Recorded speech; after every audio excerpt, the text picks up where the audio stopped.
what's your biggest etiquette challenge? Have you ever felt unsure about how to behave in social situations? Well, I have. Today, let's discuss the basics of social etiquette and how you can practice them effortlessly in your daily life. Manners on the go. Hello and welcome back to Manners on the Go, where we help you to navigate the world with confidence, grace, and impeccable etiquette. Today, let's discuss the basics of social etiquette and how you can practice them effortlessly in your daily life. Have you ever felt unsure about how to behave in social situations? Whether it's a casual gathering, a formal event, or even just meeting new people? Well, I have. And I've since realized that knowing the basics of social etiquette can make all the difference. So let's talk about this crucial topic. First, let's define what we mean by social etiquette. Social etiquette refers to the conventional rules and behaviors that govern how we interact with others. It's about showing respect, kindness, and consideration in our everyday encounters. Social etiquette rules can vary across cultures, but the underlying principles remain universal. Practicing good social etiquette is more than just following rules. It's about creating a comfortable environment where everyone feels respected and valued. It's about building goodwill and connection. Whether you're at home, in a business meeting, a social gathering, or even online, how you present yourself can leave a lasting impression. So let's go over some fundamental principles of social etiquette that everyone should know. Number 1, greetings. Always greet people with a smile and friendly tone. A simple hello or nice to meet you goes a long way in making a positive first impression. When meeting someone for the first time, offer a firm handshake if appropriate and make eye contact. When introducing yourself, be clear and confident. And when introducing others, make sure to mention their names clearly. I'll be glad to share links to videos where I expatiated on the art of introducing yourself and others and the rules of handshakes and proper greeting. Number 2, listening skills. Practicing active listening. This means giving your full attention to whoever is speaking with you. Give the speaker those positive non-verbal cues that show that you're truly paying attention and responding appropriately. This shows the speaker that you value what they're saying. Active listening skills are one of the greatest signs of respect you can show someone. When you fully engage with someone and actively listen to their thoughts, ideas, and feelings, then you demonstrate that you value and respect their perspective. Number 3, polite conversation.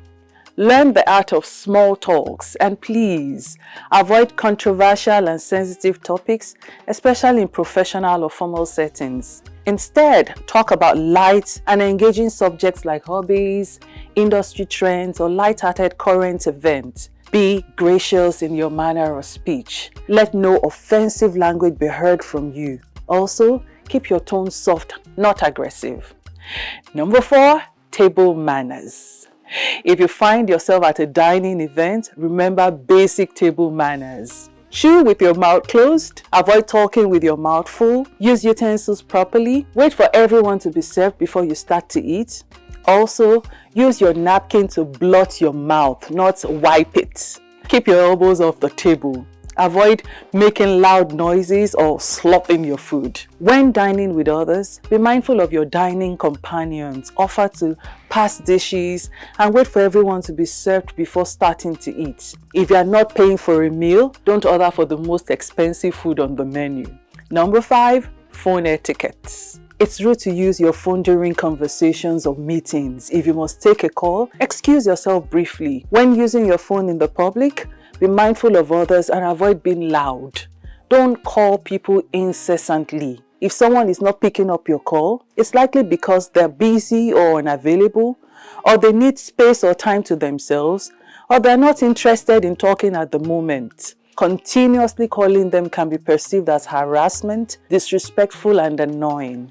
Number 6, social media etiquette and digital footprints. Be respectful of others online and avoid posting anything that could be offensive or hurtful. Think before you click, and remember that your words can have lasting consequences. Use proper grammar and punctuation when typing. Avoid using all caps, as it can be perceived as shouting. Be mindful of others' feelings and avoid making hurtful comments. Be aware of your online presence. Think carefully about what you share on social media, as your post can hurt you in the future. Remember, the internet never forgets. Now that we've covered the basics, let's discuss some practical ways to practice social etiquette in your daily life. Number 1, role-playing. You can practice social scenarios with friends or family. Role-playing can help you feel more comfortable and confident in real-life situations. I often tell my students that home is the place to practice using your fork and knife, so you become a natural when you're in a public dining setting.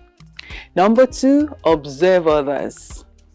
Pay attention to how people interact in social settings. Notice what works well and what doesn't, and learn from those observations. Number 3, feedback. Ask for feedback from trusted friends on your social skills. Constructive criticism can help you identify areas of improvement. You've got to be open to correction as well. Number 4, stay informed.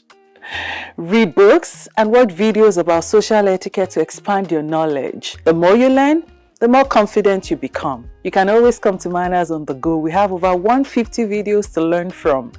Number 5, be mindful. Practice mindfulness in social situations. Focus on being present and aware of your surroundings. This will help you respond appropriately to social cues. To wrap up, mastering the basics of social etiquette is a valuable skill that can enhance your personal and professional relationships. Remember, it's all about showing respect and kindness to those around you. I'd love to hear your thoughts. What's your biggest etiquette challenge? Share in the comments below. Thank you for watching. Remember, practicing good social etiquette not only makes you more confident, but also creates a positive atmosphere for everyone. If you found this video useful, remember to give it a thumbs up. Subscribe if you haven't done so yet. And I am rooting for you.